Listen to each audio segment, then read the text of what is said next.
अस्सलाम वालेकुम, नमस्कार, सत श्री अकाल एंड गुड इवनिंग। मैं हूँ आरज़ू काज़मी और आप देख रहे हैं पॉइंट ऑफ व्यू।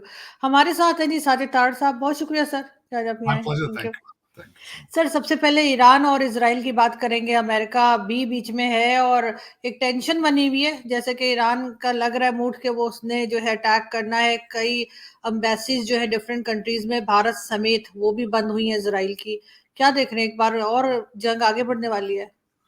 देखिए, इस वक़्त मेरे ख़्याल में ईरान समझता है कि ये मौका बहुत अच्छा है। उसकी वजह ये है कि जो बाइडेन एडमिनिस्ट्रेशन, उनको ना तो घर से वोट ऑफ कॉन्फिडेंस मौजूद है, दूसरा फॉरेन पॉलिसी वीक है, और उन्होंने ओबामा पीरियड में जो बाइडेन को और ओबामा एडमिनिस्ट्रेशन को बड़ी डिटेल से स्टडी किया। ईरान ने भी, रशिया ने भी, चाइना ने भी, और उन्हें पता था कि ये लड़ने की अब सकत भी नहीं रखते बिल्कुल। तो हुँ। उसमें आके उन्होंने इस मेरे ख्याल वो दे विल डेफिनेटली रिटेलिएट। कुछ जो न्यूज आउटलेट्स हैं वो ये कह रही हैं कि अगले 48 घंटे के अंदर अंदर ईरान जो है वो अटैक करेगा। इसमें चार मुल्कों के जो फॉरेन मिनिस्टर हैं उनसे टोनी बिल्किन साहब ने बात की है कि आप ईरान को समझाएं कि वो ऐसा ना करे। हालांकि मेरे ख्याल में जब इजराइल आपकी बात नहीं सुनता तो ईरान दूसरों की बात किस तरह सुनेगा। सबसे बड़ी बात तो ये है। और दूसरा, इस वक्त अमेरिका इतना लाचार कमजोर है। रेड सी के अंदर हूथियों का मुकाबला नहीं कर पाए। वो अफगानिस्तान से जब से भागे हैं लोग, इनके अपने एलाइज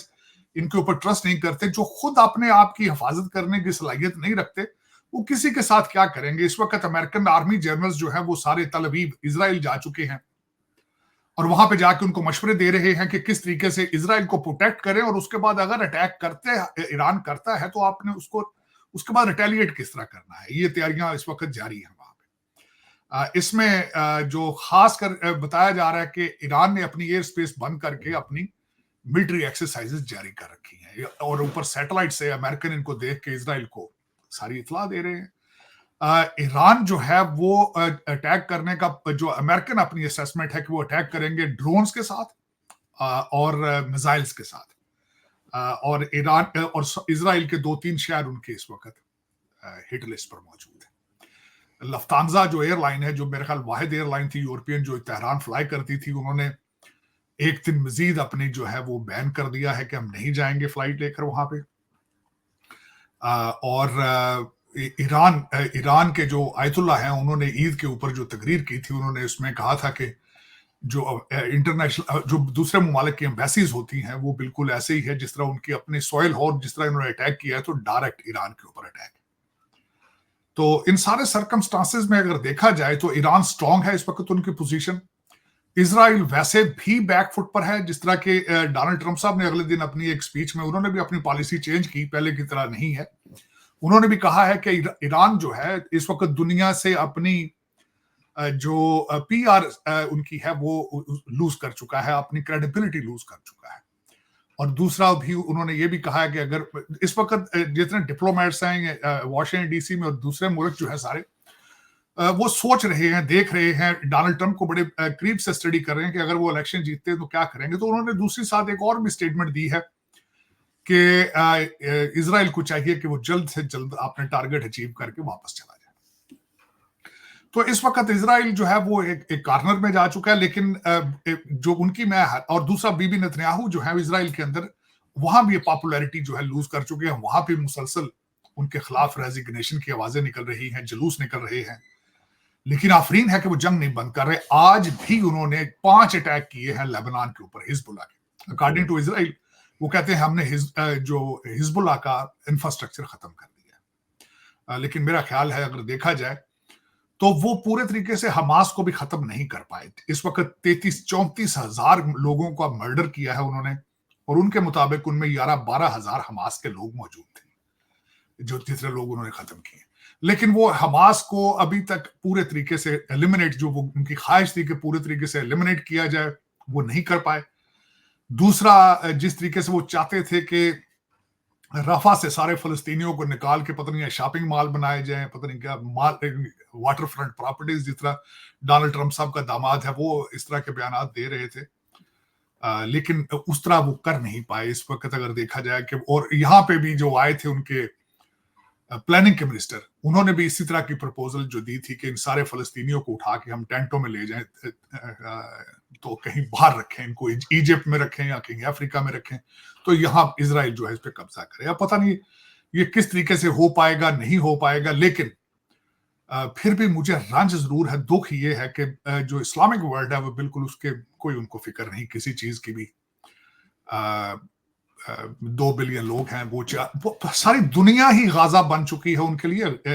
फलस्तीन में ही क्या है, आप देख लें इस्लामिक वर्ल्ड के हालात, मुसलमान जहां भी हैं उनके हालात खराब हैं। मुसलमान अपने मुल्कों के अंदर है, वहां भी उनके ऊपर अपने लोकल लोग गाजा की तरह मुसल्लत है उनके ऊपर।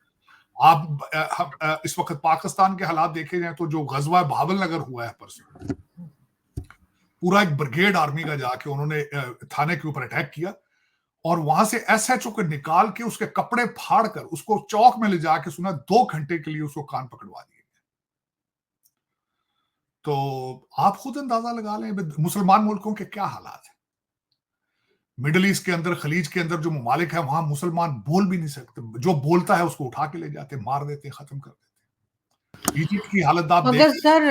सर पाकिस्तान तो किसी गिनती में ही नहीं आता ना। यहाँ तो इस किस्म की हरकतें पंजाब पुलिस हमेशा से करती रही है, कभी नहीं रोकने की कोशिश की गई। तो भाई देखे ना, आप के हालात जो हैं, चले इस पे पाकिस्तान पे बात, मैं सोच रहा था कि मैं अपने जो नए जख्म है वो आपके सामने खोल के रखूं। मैं तो अभी पिछली कई चीजों से रिकवरी नहीं कर पाया था।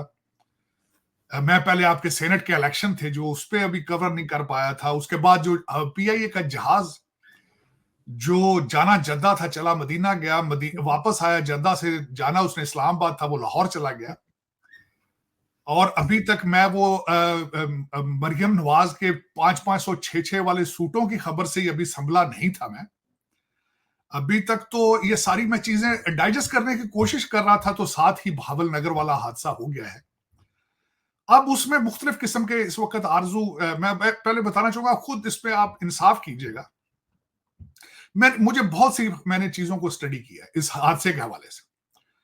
इसमें एक पुलिस वाले की ऑडियो इस वक्त फिर रही है, वायरल हो चुकी है, जिसमें वो मुसलसल कह रहा है कि मुल्तान के आसपास भी इस तरह के वाकयात होते रहे हैं, जहां भी आर्मी के लोग घरों में छुट्टियों पे आते हैं वहां चोरियां और डाके बढ़ने शुरू हो जाते हैं। दूसरा एसएसजी का कमांडो था जिसको, जो मोटरसाइकिल पे भागा है और जिसके पीछे पुलिस ने जाके उनके घर में घुसे। अगर वो बंदा मुजरम नहीं था तो उसको भागने की जरूरत क्या थी? ठीक है, एक एसएसजी का कमांडो था। जिन लोगों की बॉर्डर को सेव करने की ड्यूटी है, वो शहरों में घुस के इन यूनिफॉर्म इस तरह के वाकयात, कानून को अपने हाथ में लेना कि क्या मौजूद था। मैं समझता हूं पुलिस, मैं ये बिल्कुल नहीं कहूंगा कि वो दूध के धुले हुए हैं, लेकिन कानून को अपने हाथ में लेना, जिस पुलिस की ड्यूटी है सोसाइटी के अंदर लॉ एंड ऑर्डर को रिस्टोर करना, लोगों के डाके चोरों को पकड़ना, उसके एसएचओ को ले जाके चौक में नंगा करके 2 घंटे कान पकड़ा दे, इससे क्या अचीव किया इन्होंने? सारे इस वाक्य के अंदर अचीव किसने क्या किया है? मैं ये किसी की सफाई नहीं करूंगा कि वो फलां ठीक था फलां गलत था। पुलिस ने क्या अचीव किया है? चले उनके पास तो जवाब था कि वो बंदा हमें देखकर भागा, उसके पास नाजायज असला था, उनके पास तो जवाब है। ये दूसरे भाईजान जाके जो ब्रिगेडियर एक आके ने अटैक किया, उसके पास क्या जवाब है? जिसके जॉब डिस्क्रिप्शन ही नहीं कि शहर के अंदर घुस के किसी गवर्नमेंट की एस्टेब्लिशमेंट पे हमला किया जाए, उसकी जॉब डिस्क्रिप्शन ही नहीं है। पुलिस की तो जॉब डिस्क्रिप्शन है ना कि घर के चोर को अंदर से पकड़ने गए थे। उनके पास क्या जवाब है कि वो उन्होंने कानून को अपने हाथ में लिया? लेकिन sir chief minister of Sindh तो ये भी कह रहे हैं कि जो कच्चे के डाकुओं का कि उनके पास मिलिट्री असला है। हाँ होगा, देखिए इसमें कोई शक नहीं है। बड़े अरसे से उनको नहीं पकड़ पाएंगे, बहुत अरसे से नहीं। बहुत बड़ा कारोबार है, आपको पता है, कच्चे के अंदर रैंसम किडनैपिंग इस कारोबार है बहुत बड़ा। ये तो को ढके, और वहां पे बड़े बड़े ऑपरेशन हो चुके हैं, वो लोगों को उठा ले जाते हैं, कोई पकड़ने वाला पूछने वाला। भाई सारा पाकिस्तान ही कच्चा है, पक्का किधर है? कुछ भी नहीं है, सारे का सारे कच्चा ही।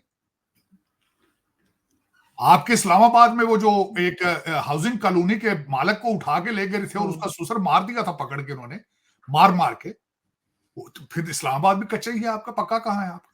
तो सर जॉब्स जो नहीं है, लोग परेशान है, ये बात भी है। जबकि दूसरी तरफ भारत में हम देखते हैं कि एप्पल कंपनी जो है वो वहां पर 5 लाख जॉब्स क्रिएट कर रहे हैं नहीं, भारत के लिए। आरजू, भारत के साथ कंपैरिजन करना मेरे ख्याल में पाकिस्तान के लिए पाकिस्तान की बेइज्जती है भारत के साथ उसको कंपेयर करना। उसकी वजह ये है, जी। आपकी डेस्टिनेशन जिहाद है। भारत की डेस्टिनेशन जिहाद है क्या? आप मुझे बताएं ना कि वहां पे वो जिहाद कर रहे हैं। वो ये तो आप तो जिहाद कर रहे हैं। पाकिस्तान का मतलब क्या? ला इलाहा इल्लल्लाह। रोजाना मुर्शद पाक जो आपके जो रोज फार्म 47 वाले, फार्म 45 वाले, वो डेली बेस पे आपको सरमन दे रहे हैं ये कि ये सियासत नहीं जिहाद है। तो जिहाद के बाद एंड में क्या आता है? तरक्की तो नहीं आती ना उसमें। तरक्की तो हिस्सा ही नहीं है आपके पैकेज का। आपके पैकेज का हिस्सा तो लड़ाई मार कुटाई है, और वो भी आपके डीएनए में मौजूद नहीं है। आप सिर्फ रंगबाजी कर रहे हैं। आपने कभी किसी मुगल के खिलाफ नहीं आप खड़े हुए, कभी आप किसी ब्रिटिश के सामने खड़े नहीं हुए। ये ड्रामा, ये टोपी ड्रामा कर रहे हैं आप, सिर्फ लोगों को उनके जज्बात से खेलने के लिए। दर हकीकत मैंने आपको बताया था कि जहां लोग ज्यादा जाहिल होंगे, अनपढ़ होंगे, वहां पे शुफ शुफ और मुर्शद जैसे लोग जो हैं बड़ी तरक्की पाते हैं। उनको कहते हैं कि देखो ये तुम ये कर, अरे तुम ये करो तो 70 हुरें तुम्हारे ऊपर तैयार बैठी, बिल्कुल रेडी बैठी। सर 72 2 कम कर दी आपने। हाँ बच्चे चले बात हम। तो वो मैं ये कह रहा हूं कि वो हूरों के चक्कर में पड़ जाते हैं। दूध की नहरें होंगी, शहद होगी, वहां पे तो तकिए होंगे, आपकी मसाज होगी। तो ये तो फिर मेरा मसला है आरजू, ये मैं अब क्या करूं?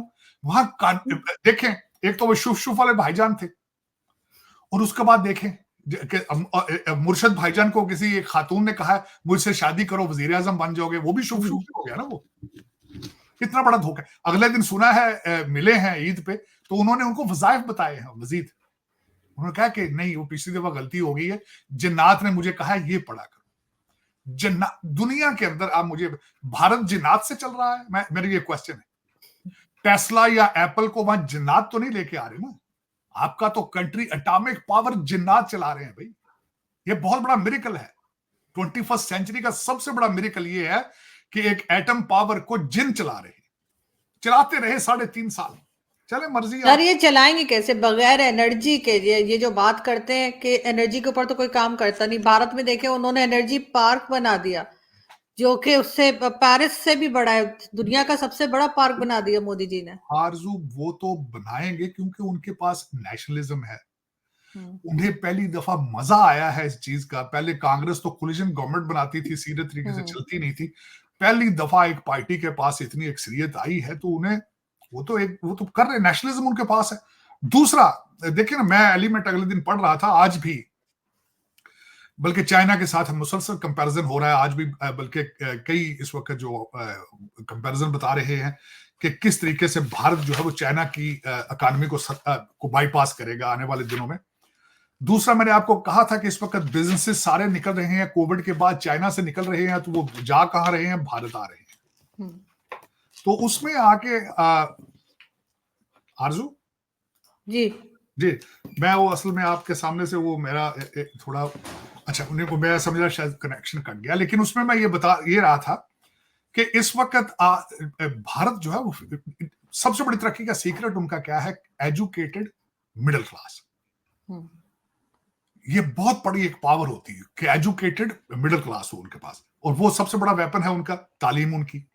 तो उससे वो भरपूर फायदा उठा रहे हैं। वो चाहे पार्क बनाए, मैं आपको बताया था इंफ्रास्ट्रक्चर के लिए क्या जरूरी, तरक्की के लिए क्या होता है। मैं अगले दिन बल्कि मैं वियतनाम के साथ कंपैरिजन कर रहा था, वियतनाम के एयरपोर्ट, उनकी पोर्टें और उनके सारे। देखिए तरक्की के लिए क्या, इस वक्त मोदी साहब ने जो दो सबसे बड़ा काम किया है कि उन्होंने इंफ्रास्ट्रक्चर बिल्ड करना शुरू कर दिया। हाईवेज का उन्होंने जाल बिछा दिया है, एयरपोर्ट पे एयरपोर्ट बनाए जा रहे हैं। देखिए जब चीजें मैन्युफैक्चर होती हैं तो उन्होंने पोर्ट्स तक जाना होता है। पोर्ट्स तक किस तरह जाएंगे? वो हाईवेज पे जाएंगे। वो उन्होंने बिल्ड करना शुरू। अच्छा, उसका फायदा क्या हुआ है? लोगों के अंदर जॉब्स बढ़नी शुरू हो गई है, इकोनॉमी बेहतर होना शुरू, एक्सपोर्ट बढ़ चुकी है उनकी। दूसरा, मिडिल क्लास उनकी पहले भी एजुकेटेड थी, लेकिन मजीद उसको एजुकेट कर रहे हैं वो। तो ये सारी चीजें आगे गारंटी कर रही हैं उनकी तरक्की के लिए। आपका तो उस साइड पर डायरेक्शन नहीं ना। आप तो जिहाद के चक्कर में हैं। तो जिहाद का सफर आप देख लेना, आप अपना सफर भी तो देखें। आप बड़ी डेंजरस हाईवे पे चढ़े हुए हैं। अब तो पठान भाईजान भी आपका मजाक उड़ा रहे हैं। बल्कि ये जो बहावल नगर का जो गजवा बहावल नगर किया आपने, इसके ऊपर भी जो टीटीपी वाले भाईजान हैं उन्होंने भी आपका मजाक उड़ाया। दो लोगों ने इसके ऊपर अपनी रोटियां सेकी हैं, एक आपकी पीटीआई ने और दूसरा टीटीपी ने। टीटीपी ने भी कहा है कि जो है उन्होंने भी पुलिस का बल्कि साथ नहीं दिया, कि ज्यादती उन्होंने कहा जी फौज ने बड़ा अच्छा किया पुलिस को मारा, लेकिन हालांकि वो खुद थानों पे पुलिस पे अटैक करते रहे हैं केपीके के अंदर।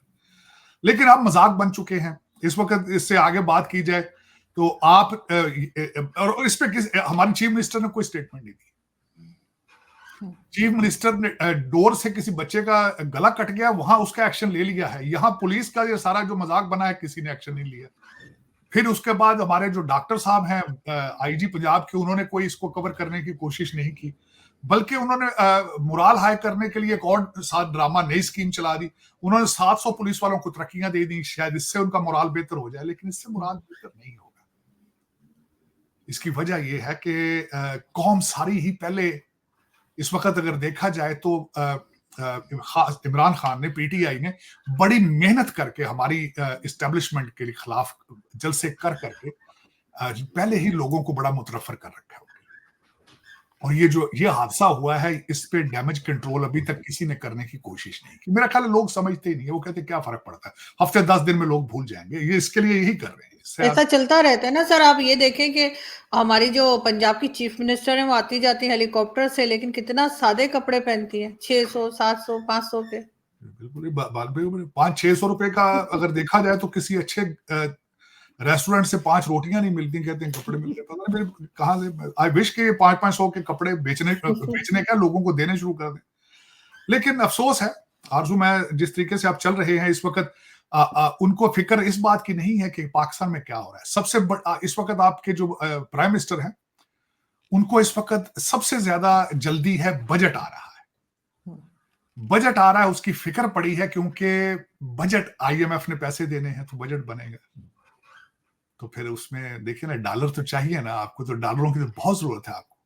लेकिन सर साथ साथ हमारे कई मिनिस्टर्स ये भी कह रहे हैं कि हमें लोन नहीं चाहिए बल्कि हमें चाहिए इन्वेस्टमेंट। तो यहाँ पर जब सिक्योरिटी नहीं है, लोग मारे जाते हैं, पैसा उनका वापस नहीं मिलता, तो कौन आएगा? आरजू आप मुझे ये बताएं, लोग अपने रिश्तेदारों को जाके मिलने के लिए तैयार नहीं है वहां पे।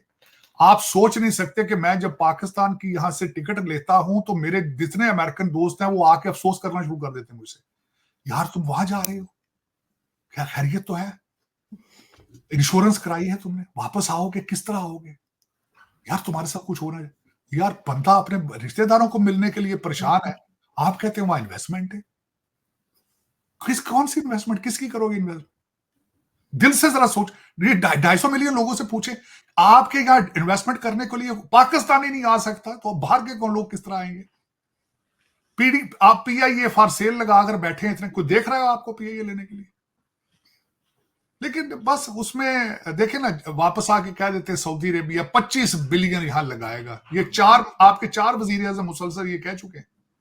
ये चूरन पिछले 4 वजीर आजम जब भी उमरा करके आते हैं, वहां से आते ही कह देते हैं वो जी यहाँ पे 5 रिफाइनरियां बनाएगा सऊदी अरेबिया। क्यों बनाएगा? दिमाग खराब है उनका। आपको उन्होंने पैसे दे रखे हैं जो बैंक में रखने के लिए, वो भी 4 दफा वो वापस मांग चुके हैं आपसे। लेकिन चले तो सर सऊदी वाले न्यूज नहीं देखते, उन्हें पता नहीं लगता ये यहाँ कर क्या स्टेटमेंट दे रहे हैं? मैं बिल्कुल वही तो कह रहा हूं, आपके कंट्री के अंदर क्या हालात मौजूद हैं इन्वेस्टमेंट के लिए। आपकी अदालतें क्या हालात चल रहे हैं उनके। और जो 6 जजों ने लेटर लिखा, क्या ख्याल है उसका? इंटरनेशनल मीडिया नहीं मैं यही तो बार बार पूछता हूँ, आप दर हकीकत आप समझते हैं जो पाकिस्तान इस्लामाबाद के अंदर एम्बेसियां हैं सारी, ये पकौड़े बेच रहे हैं? हालांकि वो भी तो साइफर भेज रहे हैं वापस अपने मुल्कों में। वो भी तो भाई आपकी इंग्लिश अखबार को लेके ट्रांसलेट करते होंगे, उसमें से कोई रिपोर्ट बना के वापस भेजते होंगे कि यहां पे ये हो रहा है। तो इन सर्कमस्टांसेस में अगर आप देखें तो तर हकीकत मैं आरजू हैरान हूं कि ये कौन रहा है आपका कंट्री, पता नहीं। ये मुझे तो कई शक पड़ता है बुशरा बीबी चला रही है बनीगाला से बैठ के, जन्नात के जरिए। मुझे कुछ नजर नहीं को आ रहा कि कौन ये इस तरह के इस तरीके से, इस भद्दे तरीके से पाकिस्तान को किस तरह कौन चला रहा है, फैसले कौन कर रहा है? फैसला तो खैर कोई भी नहीं कर रहा है, लेकिन ये क्या हो क्या रहा है आपके साथ, मुझे सर बिल्कुल। फाइनेंस मिनिस्टर तो कह रहे हैं कि खुशखबरी लेकर आ रहे हैं आईएमएफ से, और लंबा जो प्रोग्राम है उसमें पाकिस्तान को शामिल कर लिया जाएगा और पैसा आ जाएगा, वो तो खुशखबरियां देते फिर रहे हैं। भाई वो तो 5-6 लोगों के लिए होगा ना। आप कह रहे खुशखबरी, मैं समझा शायद बच्चा होने वाला, किसी का लड़का होने वाला, कि खुशखबरी दे रहे। मैं अब किस तरह की बातें समझ रहे भाई? पाकिस्तान से जो पहली दफा डॉलर आने के आईएमएफ से, 26वां प्रोग्राम है आईएमएफ का ये, तो कौन सी खुशखबरी है ये भी? वो तो 5-6 लोग जो ऊपर वाले वो खा पी जाएंगे। वो भाई दुबई में और लंदन में वो कई प्रोजेक्ट उनके रुके हुए हैं, वो तो पाकिस्तान जाएंगे ही नहीं। मैं ये समझ रहा था आपने कहा है खुशखबरी, तो खुशखबरी तो हमारे सर कल्चर मीडिया में। तो ऐसे ही बता रहा है हमारा कि जी फाइनेंस मिनिस्टर ने खुशखबरी दे दी, अब वो सबको यही लग रहा है, लेकिन ये कि वो आईएमएफ की बात कर रहे हैं। आईएमएफ की तो आईएमएफ कौन सा 26वां प्रोग्राम में आया चला गया, इधर आएंगे वो गया खत्म। ये तो भाई पैसा वहां यहां से निकलेगा नहीं, आधा आधा लंदन रुक जाएगा, बचेगा दुबई रुक जाएगा, वो वहां से आगे तो जाता ही नहीं। हाँ गुर्दे आपके वो लिख के वो दे जाएंगे कि इनके फला फला लोगों के ना इतने करोड़ गुर्दे आप निकाल लीजिए, तो उससे आगे नहीं। इसीलिए लोग पानी ज्यादा पिए ताकि गुर्दे साफ रहे। तो गुर्दों की निशानी आपके है, बाकी वो उन्होंने क्या करना है, ये तो एक ड्रामा है इस पे चल रहा है जिस तरह मतलब हम एनर्जी पार्क नहीं बनाएंगे, हमारे पास एप्पल नहीं आएगा, यहाँ पे वो जो 5 लाख जॉब्स क्रिएट कर रहे हैं इंडिया में, हमारे यहाँ वो मतलब 10,000 जॉब्स भी हमें नहीं मिलने वाली। आपके जॉब्स। आप मैं हैरान हूं, आपको पता नहीं है कई डिपार्टमेंटों में 2-2 महीने की तनख्वाह नहीं उन्होंने दे सक रहे इस वक्त हालात ये चल रहे। आप कह रहे हैं जॉबें क्रिएट करें, वो निकालने को फिर रहे हैं। बल्कि आपके झगड़ा होने वाला अगला, आपकी गवर्नमेंट इस वक्त हिल रही इस्लामाबाद के हिसाब से, मेरी मेरी अपनी इंफॉर्मेशन के हिसाब से आपके इख्तलाफात एक दूसरे से शुरू हो चुके हैं। अब वो मैं बताऊं कैसे। आरजू, इस वक्त आपके जो जिलानी साहब बने हैं चेयरमैन सेनेट, ये इसके ऊपर वादा किसी को किया गया था काकड़ साहब को कि वो आपको बनाया जाएगा। बल्कि जो 3 सेनेटर हैं लोगों को पता नहीं, वो जिन्नात ने बनाए हैं वो 3 सेनेटर, वो कौन से हैं? फैसल वाडा साहब हैं, लोगों को पता ही नहीं वो किस पार्टी के, आजाद हैं। वो आजाद बिल्कुल फ्री है, वो दूसरे सारे तो पता नहीं जेलों में है, वो फ्री है। काकड़ साहब का कोई किसी को पता नहीं वो कैसे सेनेटर। फैसल वाडा साहब का कोई किसी को पता नहीं वो कैसे। मोहसिन नकवी साहब का कोई पता ही नहीं है। वो 3-3 जगह पर हैं, वो सेनेटर भी हैं, वो पीसीबी के चेयरमैन भी हैं, और वो मिनिस्टर भी हैं। आरजू उनकी सियासत में उन्होंने आज तक ना वोट डाला है ना लिया है किसी से। काकड़ साहब को उनके पड़ोसी F11 में नहीं जानते कि ये कौन है, और उनको वादा किया गया था कि तुम भी चेयरमैन सेनेट बनोगे। और वो मुझे किसी ने कहा है कि कोसार मार्केट में बैठ के उन्होंने दोस्तों के दरमियान ऐसे ही लय में आके कह दिया भाई कल मैं तो चेयरमैन सेनेट बनने वाला हूं। अब वो शर्मिंदा है, सुना घर से नहीं निकल रहे। वो वहीं तो पाए जाते हैं, वो वहीं कोसान मार्केट में ही बैठे रहते हैं हाँ, सारा दिन। तो वो मुझे किसी ने ये बताया है कि वो बहुत दिल बर्दाश्ता है, खाना नहीं खाते, दाढ़ी शेव नहीं करते। तो आपकी बड़ी बड़ी एजेंसियों ने उसका नोटिस ले लिया है, और पीयर्स पार्टी वाले परेशान, फिर उन्हें उनके साथ उनके रिलेशनशिप खराब हो चुके हैं, ये एक इशू बन चुका है। तो उसमें अगर देखा जाए तो इख्तलाफात हैं, कुछ बजट से पहले शुरू हो जाएंगे, कुछ बजट के बाद। उसकी वजह यह है कि पीआईए के बारे में जब तक पीआईए को इससे जान नहीं छुड़ाएंगे, आईएमएफ वाले पैसे नहीं दे रहे। अप्रैल के अंदर वजीर आजम साहब ने कह दिया अप्रैल के अंदर अंदर इसे जान छुड़ाओ इससे, ताकि पैसे आए, पैसे पैसे पैसे, डॉलर डॉलर कह रहे हैं, डॉलर डॉलर शोर हो रहा है। लेकिन वो डॉलर आएंगे, पहले तो डॉलरों पे झगड़ा होगा इन पार्टियों का। डॉलर भी सबको चाहिए, पीएस पार्टी के लोग भी भूखे बैठे हैं, उनको भी चाहिए डॉलर, तो रुपए तो लेते नहीं है वो। फिर उसके बाद दूसरा स्टेप आगे होगा स्टील मिल को बेचने का। पीएस पार्टी नहीं चाहती कि स्टील मिल बेची जाए, क्योंकि वो सारे वर्कर उनके पीएस पार्टी के सपोर्टर है, वोटर से। स्टील मिल तो कब से बंद पड़ी है सर, वो क्या फर्क पड़ता है? और उसका चेयरमैन भी रिटायर्ड हो चुका है। आरजू सारा पाकिस्तान बंद पड़ा है, तनख्वाहें तो लोग ले रहे हैं ना, तनख्वाहें तो ले रहे हैं सारे सियासी लोग। उधर भी एक जनरल साहब बैठे हुए हैं, कहा चेयरमैन नहीं बन बैठा के। आरजू, मुझे तो लगता है आपके घर के बाहर भी 2 जनरल बैठे होंगे, आप कहते हैं जनरल बैठे। कौन सी जगह मुझे बताएं नहीं बैठे? बता रहे ना कि फलां पार्क में, मैं फलां पार्क में गई थी, वहां कोई बंदा नहीं बैठा हुआ था। सब तो हर जगह बैठे हैं, ये कंट्री उनका, जो मर्जी करे, जिसको मर्जी थप्पड़ मारे, जिसको मर्जी कान 250, जिसको मर्जी कान पकड़वा दें, क्या फर्क पड़ता है? आप सब लोगों ने कान पकड़े हुए हैं आरजू, मेरे ख्याल में तो। लेकिन उसमें अब देखें, अब आने वाले दिनों में होगा क्या, ये 8 मिलियन से भी कई झगड़े होंगे नए, क्योंकि देखे ना आपको पता है, आप उस कंट्री में बैठी जहां आटा बांटने वाला ट्रक आए तो 2 लोग ट्रक के आगे पीछे होकर मर जाते हैं एक दूसरे को, तो उसमें $8 बिलियन आएगा, कितने सियासतदान मारे जाएंगे उसमें, ये देखें कितने लोग, कितने डिपार्टमेंटों के अफसर मारे जाएंगे जिनकी बीवियों ने निशानियां लगा रखी हैं लंदन, टोरंटो और दुबई के घरों पे, वो तो मारे गए। तो गजवा होगा, गजवा पाकिस्तान, गजवा डॉलर होगा, ये गजवा डॉलर होगा। 8 बिलियन जब आएंगे, गजवा डॉलर होगा, उसके पीछे कई शहीद, वो फिर लिख देते हैं शहीद हो गए कई लोग। दुबई और लंदन के ख्वाबों की वजह से कई लोग शहीद होंगे, लेकिन मेरे मादरे मिल्लत का कोई सुकून नहीं। मुझे लग रहा है कि उस पर कोई नहीं है। जो मैं हमेशा ये कहता था, जो मैं सख्त शर्मिंदा हूं कि 2 बिलियन मुसलमान हैं इस दुनिया पे, और जहां जहां भी हैं बेचारे जलीलो ख्वार हो रहे हैं, चाहे अपने मुल्कों के अंदर हैं। सिर्फ 15 नोबेल प्राइजेस हैं जिनमें 2 साइंस के हैं। आपका तालीम से नफरत, आपकी इंग्लिश से नफरत, मैथ से नफरत, जो मुसलमान नहीं उससे नफरत, बल्कि जो मुसलमान है उससे भी नफरत। देखें ना ईद के हालात, देखें आप, आधे मुसलमान टर्की के साथ ईद करते हैं, आधे मुसलमान जो हैं वो सऊदी अरेबिया के साथ ईद करते हैं, आधे ईरान के साथ करते हैं। और फिर देख लें जिस तरह एक दूसरे को आप मार रहे हैं, सीरिया में आप एक दूसरे के गले काट रहे हैं, इराक के अंदर आप एक दूसरे के गले काट रहे हैं। यही तो आपको इशू है। अगर आपको कोई दूसरा मुल्क ना मिले तो आप एक दूसरे के गले काटने शुरू कर। वाइकिंग्स, कभी आप पढ़े वाइकिंग के बारे में, तो उनको जो उनका किंग होता था, वो उनको एक ऐसा कोई नशा आवर ड्रिंक पिला के पिलाता था फौज को, कि वो जाके उनको होश नहीं रहती थी, वो लड़ते थे जंगों में जाके।